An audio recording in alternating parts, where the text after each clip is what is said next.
April 1891ના રોજ ભારતીય બંધારણના મુખ્ય આર્કિટેક્ટ અને સ્વતંત્ર ભારતના પ્રથમ કાયદા પ્રધાન ડોક્ટર ભીમરાવજી આંબેડકરનો જન્મ મધ્યપ્રદેશમાં થયો. આ દિવસ દર વર્ષે આંબેડકર જયંતિ તરીકે ઉજવવામાં આવે છે. આંબેડકરનું નામ એક સમાજ સુધારક તરીકે ઇતિહાસમાં નોંધાયેલું છે, જેમને અસ્પૃશ્યો સામેના સામાજિક ભેદભાવને દૂર કરવા અને મહિલાઓ અને કામદારોના અધિકારો માટે લડવા માટે પોતાનું જીવન સમર્પિત કર્યું. આંબેડકર વિદેશમાં અર્થશાસ્ત્રમાં ડોક્ટરની ડિગ્રી મેળવનાર પ્રથમ દલિત હતા. તેમને કાયદા અને અર્થશાસ્ત્ર સહિત અનેક ડિગ્રીઓ મેળવી હતી. ભારતીય રાજકારણમાં એક અગ્રણી વ્યક્તિ બની ગયા.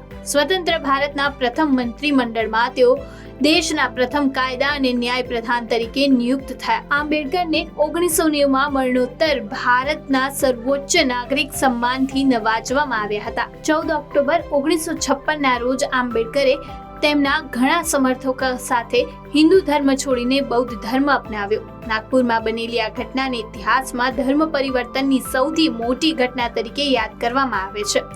જો કે આ ધર્માંતરમાં માંડ 2 મહિના પછી તેમનું અવસાન થયું. આંબેડકરનું 6 ડિસેમ્બર 1956ના રોજ અવસાન થયું અને 7 ડિસેમ્બર ચોપાટી બીચ પર બૌદ્ધ શૈલીમાં તેમનો અંતિમ સંસ્કાર કરવામાં આવ્યો. સર વિશ્વેશ્વરરાયનું 14 એપ્રિલ 1962ના રોજ બેંગલુરુમાં અવસાન થયું. તેમનું પૂરું નામ મોક્ષગુંડમ વિશ્વેશ્વરરાય હતું. સર વિશ્વેશ્વરરાયને દેશના પ્રથમ સિવિલ એન્જિનિયર અને એન્જિનિયરિંગના પિતા માનવામાં આવે છે. 1968માં ભારત સરકારે સિવિલ એન્જિનિયરિંગમાં તેમની અસાધારણ સિદ્ધિઓને માન્યતા આપવા માટે સર વિશ્વેશ્વરની જન્મ જયંતિને રાષ્ટ્રીય એન્જિનિયર્સ ડે તરીકે નિયુક્ત કર્યું. ત્યારથી જ દર વર્ષે 15 સપ્ટેમ્બરના રોજ રાષ્ટ્રીય એન્જિનિયર્સ દિવસ ઉજવવામાં આવે છે. સર વિશ્વેશ્વરરાય મૈસૂરના 19માં દિવાન હતા. તેમનો કાર્યકાળ 1912થી 1918 સુધી ચાલ્યો. તેઓને માત્ર ભારત રત્નનું બિરુદ જ નહીં મળ્યું, પરંતુ કિંગ જ્યોર્જ પંચમે પણ જાહેર જીવનમાં તેમના યોગદાન બદલ બ્રિટિશ ભારતીય સામ્રાજ્યના નાઇટ કમાન્ડરના સન્માનથી સન્માનિત કર્યા હતા.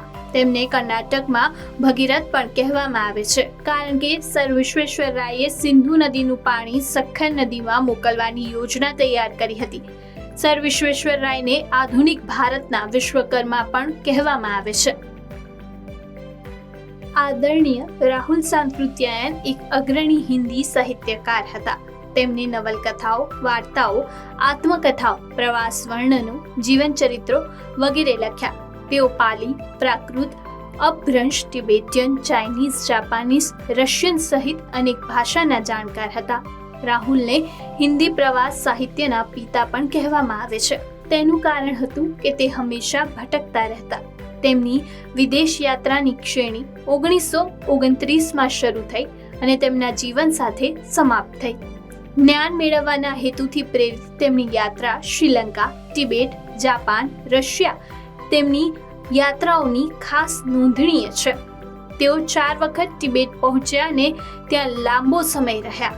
રાહુલ સાંકૃત્યાયન માનતા હતા કે ભટકવું એ માનવ મન માટે મુક્તિનું સાધન છે અને તે વ્યક્તિના જીવનની ક્ષિતિજોને પણ વિસ્તૃત કરે છે. 14 એપ્રિલ 2008ના રોજ સ્વતંત્ર બાંગ્લાદેશની રચના પછી ભારત અને બાંગ્લાદેશ વચ્ચે પ્રથમ વખત રેલ સેવા શરૂ થઈ. ભારતના તત્કાલીન વિદેશ મંત્રી પ્રણવ મુખર્જી અને તત્કાલીન રેલવે મંત્રી લાલુ પ્રસાદ યાદવે બંગાળી નવા વર્ષ નિમિત્તે કલકત્તાથી ઢાકા જતી મૈત્રી એક્સપ્રેસને લીલી ઝંડી બતાવી હતી. જો કે ઢાકા અને કલકત્તા વચ્ચે રેલ જોડાણ 1965 સુધીમાં પુનઃસ્થાપિત કરવામાં આવ્યું, પરંતુ તે જ સમયે પાકિસ્તાન સાથે યુદ્ધ શરૂ થયું અને આ સેવા બંધ થઈ ગઈ. 14 એપ્રિલ 1995ના રોજ ભારત ચોથી વખત એશિયા કપના વિજેતા બન્યું.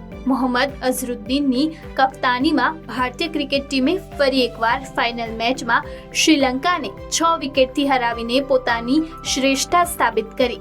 અગાઉ 1984માં એશિયા કપની ઉદ્ઘાટન ટુર્નામેન્ટ જીત્યા બાદ ભારતે 1998, 1990, 1991માં પણ આ ખિતાબ જીત્યો હતો. ફાઇનલમાં ટોસ હારીને પ્રથમ બેટિંગ કરતા શ્રીલંકાએ 7 વિકેટના નુકસાન પર 230 રન બનાવ્યા હતા. જે બાદ ભારતીય ટીમે 49 બોલ બાકી રહેતા 2 વિકેટ ગુમાવીને આ લક્ષ્યાંકને હાંસિલ કરી લીધું અને ફરી એકવાર એશિયન ક્રિકેટમાં પોતાનો ઝંડો ફરકાવી દીધો. 14 એપ્રિલ 1865ના રોજ અમેરિકાના 16મા રાષ્ટ્રપતિ અબ્રાહમ લિંકન પર જીવલેણ હુમલો કરવામાં આવ્યો. તે દિવસે અબ્રાહમ લિંકન વોશિંગ્ટનના ફ્રોડમાં થિયેટરમાં અવર અમેરિકન કઝિન નાટક જોઈ રહ્યા હતા. Shooter John Wilkes Booth American stage actor હતો. તક જોઈને તેને લિંકનને માથાની પાછળના ભાગે ગોળી મારી લિંકનને હોસ્પિટલમાં લઈ જવામાં આવ્યા, જ્યાં બીજા દિવસે સવારે 15 એપ્રિલે તેમનું અવસાન થયું. 10 દિવસ પછી અમેરિકન સૈનિકો દ્વારા એન્કાઉન્ટરમાં જ્હોન વાઇકસ બુથમાં માર્યો ગયો. એબ્રાહમ લિંકનને અમેરિકાના સૌથી લોહિયાળ સમયગાળા દરમિયાન એટલે કે ગૃહયુદ્ધ દરમિયાન રાષ્ટ્રપતિ તરીકે દેશનું નેતૃત્વ કર્યું. ગૃહયુદ્ધ દરમિયાન તેમના નેતૃત્વને તેમને કાયમ માટે હીરો બનાવી દીધા. તે લિંકન હતા જેમણે અમેરિકામાં ગુલામી નાબૂદ કરી હતી.